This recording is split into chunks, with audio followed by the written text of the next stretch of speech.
Hello everyone, welcome back to my channel all in one education point.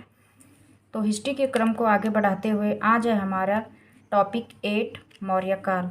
इससे पहले हम 7 topic पे discuss कर चुके हैं, तो आज है हमारा 8वां टॉपिक मौर्य काल। तो पहले हम मौर्य काल के बारे में पढ़ेंगे और फिर उसके वन लाइनर क्वेश्चन को हम नेक्स्ट वीडियो में डिस्कस करेंगे। तो आज हम पढ़ते हैं मौर्य काल और मौर्य काल के कौन कौन से प्रमुख जो राजा हुए थे, सम्राट हुए थे, और मौर्य काल में क्या क्या इम्पोर्टेंट चीज़ें हुई थी जो किसी भी कॉम्पिटिटिव एग्ज़ाम के लिए इम्पोर्टेंट हैं, वो सारी चीज़ें हम देखेंगे।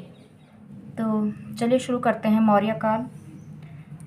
तो नंद वंश के अंतिम शासक घनानंद को पराजित करके चंद्रगुप्त मौर्य ने मगध में मौर्य साम्राज्य की स्थापना की थी। किसने की थी? चंद्रगुप्त मौर्य ने। और जो नंद वंश का अंतिम शासक था घनानंद, उसको पराजित करके चंद्रगुप्त मौर्य ने मौर्य वंश साम्राज्य की स्थापना की थी। तो मौर्य वंश के जो बारे में जो जानकारी के स्रोत हैं, यानी मौर्य वंश के बारे में जानकारी हमको कहाँ से प्राप्त होती है, तो इसके 2 स्रोत हैं। पहला है साहित्यिक स्रोत और दूसरा है पुरातात्विक स्रोत। साहित्यिक स्रोतों में अर्थशास्त्र हो गया, इंडिका हो गई, मुद्रा राक्षस हो गई, जैन तथा बौद्ध ग्रंथ, यानी जो भी ग्रंथ लिखे थे उस टाइम के लेखकों ने, उनसे हमें मौर्य वंश के बारे में जानकारी मिलती है। और पुरातात्विक स्रोत में आते हैं अशोक के अभिलेख, जूनागढ़ का अभिलेख और रुद्रदामन का अभिलेख। मतलब इन 3 अभिलेखों से हमें मौर्य वंश के बारे में जानकारी मिलती है।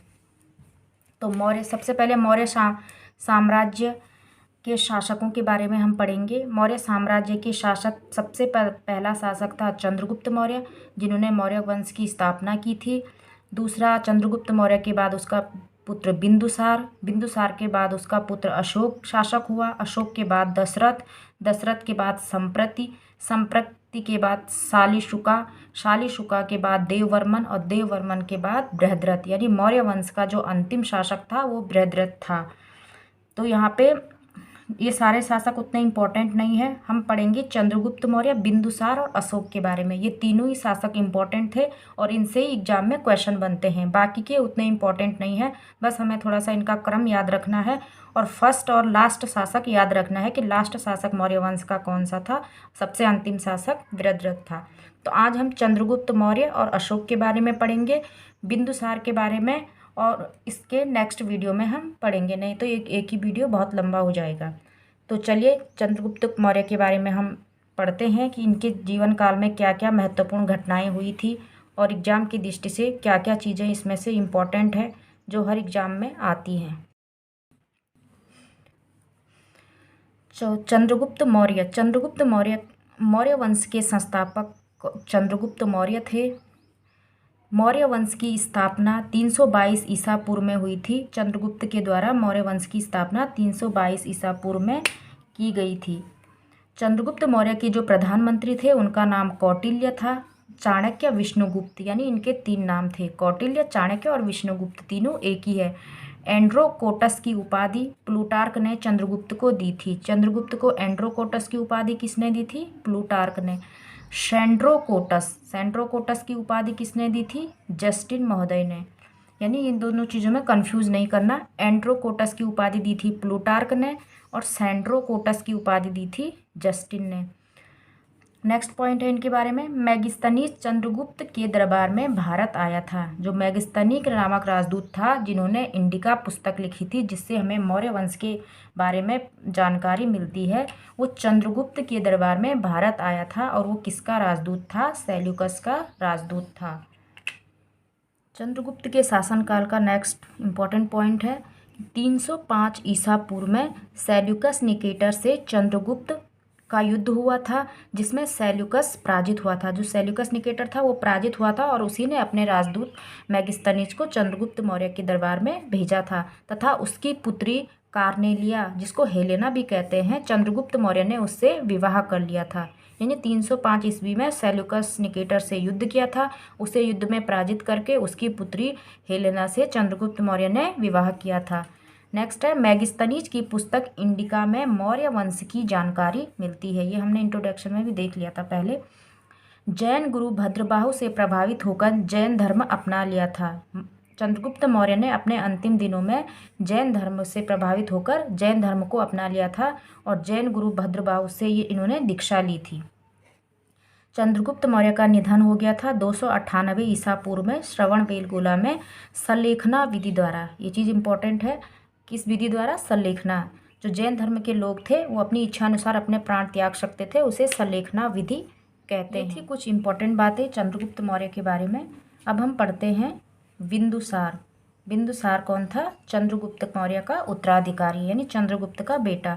तो आइए बिंदुसार के बारे में पढ़ते हैं। यानी मौर्य वंश का दूसरा प्रतापी राजा था बिंदुसार।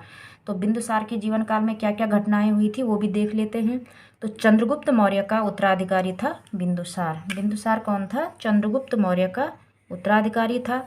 इनका उपनाम था अमित्रघात। ये क्वेश्चन बहुत बार एग्जाम में रिपीट हुआ है कि अमित्रघात किस मौर्य सम्राट का उपनाम था? तो किसका था? बिंदुसार को अमित्रघात भी कहते थे।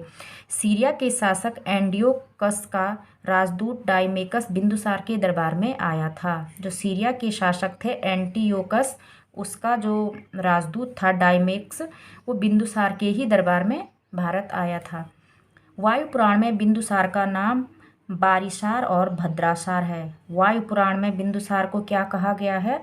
बारिसार और भद्रासार। नेक्स्ट इम्पॉर्टेंट घटना है इनकी जीवन काल की कि जो तक्षशिला विद्रोह हुआ था वो बिंदुसार के शासनकाल में हुआ था। बिंदुसार के ही शासनकाल में तक्षशिला का विद्रोह हुआ था, जिसके दमन के लिए बिंदुसार ने अपने बेटे अशोक को वहाँ पर भेजा था। नेक्स्ट है, ये आजीवक संप्रदाय के अनुयायी थे। बिंदुसार किस संप्रदाय के अनुयायी थे? आजीवक संप्रदाय के अनुयायी थे। सिंहसेन यानी जैन ग्रंथों में इनका जो नाम है वो क्या है? सिंहसेन। ये भी इम्पोर्टेंट है, जैन ग्रंथों में बिंदुसार का नाम क्या है? सिंहसेन। तो ये था अशोक और बिंदुसार से रिलेटेड कुछ इम्पोर्टेंट टॉपिक्स, इम्पोर्टेंट पॉइंट्स और इम्पोर्टेंट घटना। तो ये थी चंद्रगुप्त मौर्य और बिंदुसार के समय की इम्पॉर्टेंट घटनाएं, उनके शासनकाल की इम्पॉर्टेंट घटनाएं जिनसे बार बार एग्जाम में क्वेश्चन बनते हैं। तो वन लाइनर क्वेश्चन शुरू करने से पहले मैंने इसका थोड़ा सा इंट्रोडक्शन आपको दे दिया है ताकि वन लाइनर क्वेश्चन समझने में कोई दिक्कत ना आए। कल हम पढ़ेंगे, कल की वीडियो में अशोक के बारे में, और उसके बाद पूरे मौर्य वंश का जो वन लाइनर क्वेश्चन जो भी बनते हैं एग्जाम में मौर्य वंश से रिलेटेड, वो हम इस दूसरे पार्ट में डिस्कस करेंगे। तब तक के लिए थैंक यू।